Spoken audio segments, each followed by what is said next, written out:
नमस्कार, मैं हूं अंजलि और आप देख रहे हैं आरपीएस समाचार। तो चलिए शुरुआत करते हैं आज की बड़ी खबर से। वृंदावन का श्रीराम में ताजिया इमाम बाड़े में रखा गया। इमाम हुसैन की याद में रखा जाता है ताजिया। वृंदावन से आरपीएस समाचार रिपोर्टर कलीम अंसारी की रिपोर्ट। उन्नाव आरपीएस समाचार प्रधान संपादक रघुनाथ प्रसाद शास्त्री ने अपना 46वां जन्म दिवस अपने निजी निवास स्थान दोस्तपुर शिवली गांव में अपने मित्रों, सहयोगियों, परिवार के लोगों और पत्रकार बंधुओं के साथ मनाया। पत्रकार ललित कुमार, पत्रकार जितेंद्र कुमार, पत्रकार ललित कुमार सिंह सहित तमाम पत्रकार बंधु उपस्थित रहे और आसपास के काफी लोग भी मौजूद रहे। सभी ने यथासंभव उपहार भी दिए। इस अवसर पर और सुबह से लेकर शाम तक असंख्य लोगों द्वारा जन्मदिवस की बधाई देने का तांता लगा रहा। रिपोर्ट ललित कुमार। साइबर ठगों ने पेटीएम से अपने ही खाते में भेजे गए 15,000 रुपए फंस जाने पर रुपए वापसी का झांसा देकर पीड़ित के करीब 1,80,000 रुपए पार कर दिए। जानकारी के अनुसार थाना क्षेत्र के गांव दोस्तपुर शिवली निवासी आरपीएस समाचार प्रधान संपादक रघुनाथ प्रसाद शास्त्री ने मंगलवार को जनपद के साइबर सेल प्रभारी को दिए शिकायती पत्र में बताया कि सोमवार को वो अपने पेटीएम अकाउंट में 15,000 रुपए अपने बैंक खाते में भेज रहे थे, तभी उक्त धनराशि खाते में न पहुँच कर फंस गए, जिससे परेशान होकर उन्होंने गूगल से कस्टमर केयर का नंबर निकाल कर बात की 0120445646, जिसके बाद फोन नंबर 9668438958 से कॉल करने वाले ने 15,000 रुपए वापस दिलाने का आश्वासन देते हुए खाता संबंधी पूरी जानकारी लेते हुए एनीडेस्क ऐप को इंस्टॉल करने को कहा, जिसे इंस्टॉल करने पर पीड़ित के एक खाते से 1,54,273 रुपए तथा एयरटेल पेमेंट बैंक में पड़े 26,000 रुपए भी निकाल लिए। पीड़ित ने साइबर सेल प्रभारी से शिकायत की है। रिपोर्ट ललित कुमार।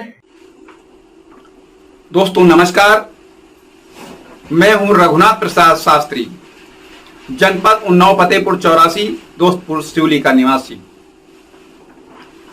मेरे साथ साइबर ठगी हो गई है करीब 1,80,000 की।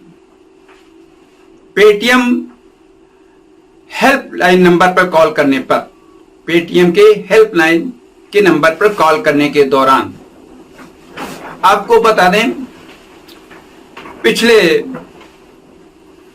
संडे यानी रविवार को 7 अगस्त को मुझे कहीं से 15,000 रुपए मेरे वॉलेट में मेरे मिलने वाले किसी व्यक्ति ने भेजा, जिस पैसे को मैंने अपने अकाउंट एयरटेल पेमेंट बैंक में डालने का प्रयास किया, लेकिन नेटवर्क इशू होने की वजह से वह पैसा मेरे अकाउंट में नहीं पहुंचा और पेंडिंग में हो गया।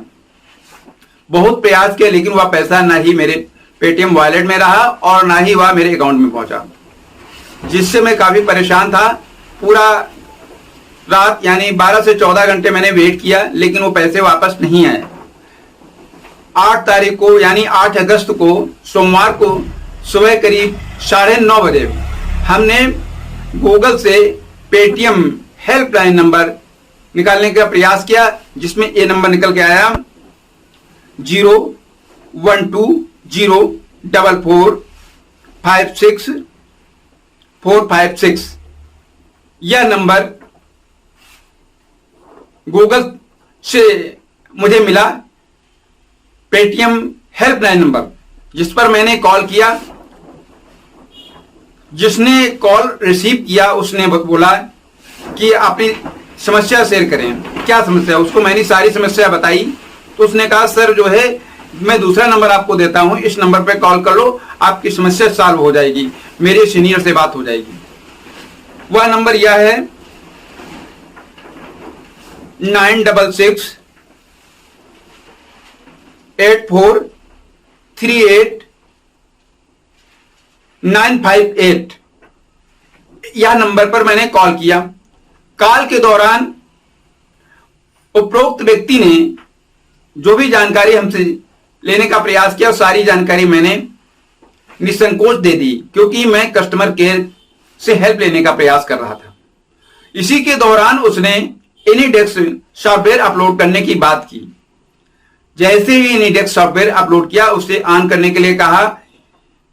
ऑन करने के बाद उसने और भी कुछ सवाल पूछे, जिन सवालों को मैंने जैसा वो प्रश्न करता रहा मैं उत्तर उसका देता रहा। इसी के दौरान मेरे दोनों अकाउंटों से यानी मेरे पंजाब नेशनल बैंक से 1,56,000 कुछ रुपए निकल गए और मेरे एयरटेल पेमेंट बैंक से 26,000 रुपए उसने पार कर दिया। जब मैंने उससे कहा कि आप पैसे क्यों निकालें, उसने कहा कि ये टेक्निकल इशू है, वो आपके पेटीएम में ही पैसे हैं, अभी वापस आ जाएंगे। उसके बाद में मुझे जब यह जानकारी हुई तो मैंने अपने दूसरे फोन से यह पासबुक चेक की जिसमें उसके द्वारा मेरे सारे पैसे निकाल लिए गए थे। तो आप सभी से मेरा अनुरोध है कि पेटीएम हेल्पलाइन नंबर पर कभी भी फोन ना करें, क्योंकि जैसे मैं फंस गया हूं, मेरा पैसा फंस गया है, हो सकता है आपका भी पैसा फंस जाए, आप भी फंस जाएं, इसलिए ऑनलाइन कोई भी हेल्पलाइन नंबर पर संपर्क ना करें। मैंने जनपद उन्नाव के साइबर सेल में इसकी कंप्लेन दर्ज करा दी है और आप लोगों से आग्रह है कि मेरी मदद करें। खबर बांगर में उन्नाव से कोतवाली क्षेत्र के ग्राम अदरधनी में विचित्र बुखार से वृद्ध की मौत हो गई। बुखार से मौत को लेकर ग्रामीणों में दहशत फैल गई। ग्राम अदरधनी निवासी आजाद 60 वर्ष पुत्र नौशाद को 2 दिन पूर्व तेज बुखार आया था। साधारण बुखार मानकर परिजनों ने गांव के ही एक झोला छाप चिकित्सक से इलाज करवाया, लेकिन फायदा होने के कारण वृद्ध की हालत ज्यादा बिगड़ गई। परिजनों से आज यहां के सरकारी अस्पताल लाए। चिकित्सकों ने उसकी हालत गंभीर बताकर जिला अस्पताल रेफर कर दिया। तब परिजन उसे जिला अस्पताल लेकर पहुंचे, जहां चिकित्सकों ने देखते ही उसे मृत घोषित कर दिया। परिजन अस्पताल प्रशासन को सूचना दिए बगैर वृद्ध का शव लेकर वापस अपने घर आ गए। बुखार से हुई मौत को लेकर ग्रामीणों में दहशत का माहौल है। रिपोर्ट जमीर खान। बांगर में उन्नाव से शहीदाने करबला की याद में यौम आशुरा अर्थात मुहर्रम की 10 तारीख को नगर के विभिन्न मोहल्लों से ताजियों के जुलूस उठाए गए। सभी जुलूस एक साथ गश्त करते हुए रात करीब 2 बजे मोहल्ला सराय पहुंचे और यहीं पर पड़ाव किया। आज बुधवार मुहर्रम की 11 तारीख को शाम करीब 6 बजे पुनः ताजिए उठाए गए और मध्य रात कल्याणी नदी के निकट स्थित करबला पहुंचकर नमाखों से ताजियों को सुपुर्द खाक किए गए। यौम आशुरा को शाम करीब 6 बजे दरगाह मीर सैयद अलाउद्दीन मीरा शाह बाबा के इमाम चौक से खादिम जहीर खान वारसी की अगुवाई में कदीमी ताजिए का जुलूस उठाया गया। रात करीब 9 बजे यह जुलूस हटिया चौराहे पर पहुंचा, जहां पुरबिया टोला, मुकरियाना, गोंडा टोला, पंजाबी टोला व गोलकुआ आदि मोहल्ले से ताजियों के जुलूस आ गए। रात करीब 11 बजे सभी जुलूस एक साथ होकर मोहल्ला खतरी याना टेरी बाजार होते हुए मध्य रात करीब 2 बजे मोहल्ला सराय पहुंचे और यहां पर पड़ाव किया। जुलूस में अंजुमन हुसैनी मातमी धुन पर मर्सिया और नौहा ख्वानी के जरिए करबला का दर्दनाक वाकया बयान करती रही। वहीं अकीदतमंदों जगह जगह स्टॉल लगाकर जायरीनों को तबर्रुक तकसीम किया। इस दौरान जगह जगह पुलिस के जवान मौजूद रहे। आज बुधवार मुहर्रम के 11 तारीख को शाम करीब 6 बजे सभी ताजिया पुनः उठाए गए। रात करीब 8 बजे सभी ताजिया नगर के नाना मऊ मार्ग पहुंचे। यहां से नौहा ख्वानी और मातम करते हुए मध्य रात करीब 2 बजे कल्याणी नदी तट के निकट स्थित करबला पहुंचकर नम आंखों से ताजियों को सुपुर्द खाक किया गया। रिपोर्ट जमीर खान। योगी सरकार की सख्ती ने निकाली श्रीकांत त्यागी की गर्मी, कान पकड़ने को तैयार कर रहे शरीफों वाली बात।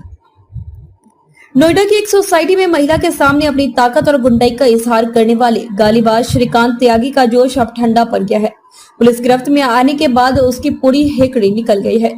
नोएडा की एक सोसाइटी में महिला के सामने अपनी ताकत और गुंडाई का इजहार करने वाले गालीबाज श्रीकांत त्यागी का जोश अब ठंडा पड़ गया है। पुलिस गिरफ्त में आने के बाद उसकी पूरी हेकड़ी निकल गई है और शरीफों की तरह बात करने लगा है। 4 दिन बाद नोएडा पुलिस के हत्थे चढ़े श्रीकांत त्यागी ने कहा कि उसे अपनी गलती का एहसास है और वह उस महिला से माफी मांगने को तैयार है। पीड़ित महिला को अब अपनी बहन बता रहे त्यागी ने कहा कि इस तरह की भाषा का इस्तेमाल किसी को किसी महिला के खिलाफ नहीं करना चाहिए।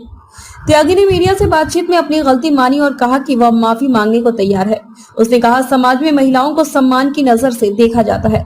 निश्चित तौर पर मुझसे गलती हुई है। यह गलती मुझसे हुई है तो एहसास हुई। मुझे लगता है कि इसके मुझे माफी मांगनी पड़े तो मैं अभी ऐसा करने को तैयार हूँ। मैंने आवेश में आकर जो मैंने अबदर तरीके से बोल दिया, मुझे भी अंदर ही अंदर एहसास हुआ कि किसी से भी इस तरह की भाषा का इस्तेमाल जीवन में किसी के लिए नहीं करना चाहिए। प्राइम लोकेशन चार्ज देने की दलील श्रीकांत ने उस दिन हुए विवाद को कहा कि जिस जगह 15 पाम ट्री लगे हुए थे वह एक एरिया है जो बिल्डर ने नोएडा अथॉरिटी से परचेस किया था और इसके प्राइम लोकेशन चार्ज लेकर फ्लैट बायर्स को बेचा था। 2013 से 14 में जब रजिस्ट्री कराई तो इसमें इसका जिक्र है। 5% पीएलसी लेकर बालकनी के सामने ग्रीन एरिया दिया गया था। दरअसल अब तक राजनीतिक धौंस दिखाकर लोगों को डराते धमकाते आ रहे श्रीकांत को इस तरह अपने खिलाफ सख्ती का अनुमान नहीं था। जिस तरह योगी सरकार ने उसके खिलाफ बुलडोजर एक्शन का आदेश दिया और इनाम घोषित करते हुए 12 टीमें लगा दी, उसके बाद न सिर्फ सरकार ने काफी हद तक डैमेज कंट्रोल किया बल्कि श्रीकांत की भी गर्मी निकाल दी। भाजपा यह संदेश देने में भी कामयाब रही कि उसका बुलडोजर सबके खिलाफ गरजता है। ब्यूरो रिपोर्ट, आरपीएस समाचार। रक्षाबंधन से पहले मिलावट करने वालों पर शिकंजा कसने में जुटी टीम। अधिक मुनाफे के लिए हो रहा था ऐसा खेल। रक्षाबंधन के त्योहार को लेकर लोगों में उत्साह दिखाई दे रहा है। इस बीच मिलावटखोर भी पूरी तरह से सक्रिय नजर आ रहे हैं। इन्हीं मिलावट करने वालों पर शिकंजा कसने के लिए उन्नाव जनपद में खाद्य विभाग की टीम ने अभियान चलाया। रक्षाबंधन पर्व को देखते हुए डीएम के निर्देश पर खाद्य सुरक्षा एवं औषधि प्रशासन की टीम शुक्लागंज पहुंची, जहां पोनी रोड पर मिठाई की दुकान और सरसों के तेल के कारखानों में जाकर छापेमारी की और नमूने लिए। खाद्य सुरक्षा एवं औषधि सहायक आयुक्त ग्रेड मंजूषा सिंह भी टीम के साथ शुक्लागंज पहुंची, जहां उन्होंने पोनी रोड स्थित एक तेल के कारखानों में छापेमारी कर तेल के नमूने लिए, जिसके बाद उन्होंने मिठाई की दुकान में खाए से तैयार हो रहे मिठाई की गुणवत्ता देखने के लिए खोए के नमूने लिए। जिसके बाद उन्होंने मिठाई की दुकान में खोए से तैयार हो रही मिठाई की गुणवत्ता देखने के लिए खोए के नमूने लिए। खाद्य सुरक्षा एवं औषधि प्रशासन छापेमारी की सूचना पर मिठाई दुकानदारों के अलावा खाद्य सामग्री बेचने वालों में हड़कंप मच गया और वो अपनी दुकानें बंद कर टीम की टोहे लेते रहे। अधिकारियों ने बताया कि दुकान और कारखानों से सैंपल लिए गए हैं, उन्हें जांच के लिए लैब भेजा जाएगा। मिलावटी सामान होने पर उनके खिलाफ विधिक कार्रवाई की जाएगी। दूध में जमकर होता है मिलावट का खेल। रक्षाबंधन में मिठाई गिफ्ट करने का चलन पुराना है। जाहिर है इस दौरान मार्केट में खोया मिठाई की डिमांड काफी बढ़ जाती है। इस मांग के साथ ही मिलावटी खोआ और नकली मिठाइयों का खेल जमकर चलता है।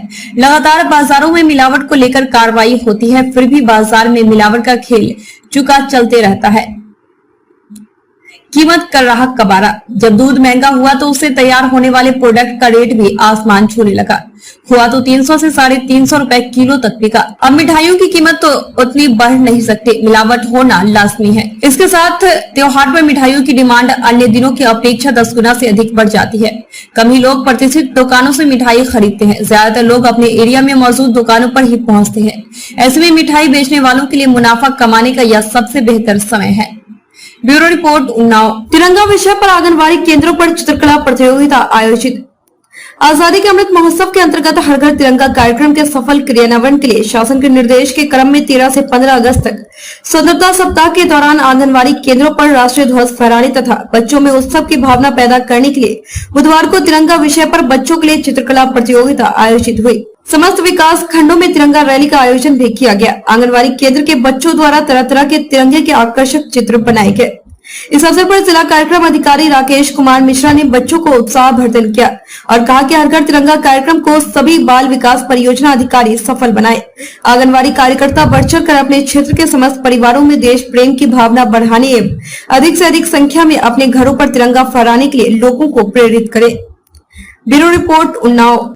खबरों में अब तक बस इतना ही। मिलते हैं फिर ऐसी ही बड़ी खबर के साथ। तब तक के लिए नमस्कार और देखते रहिए आरपीएस समाचार।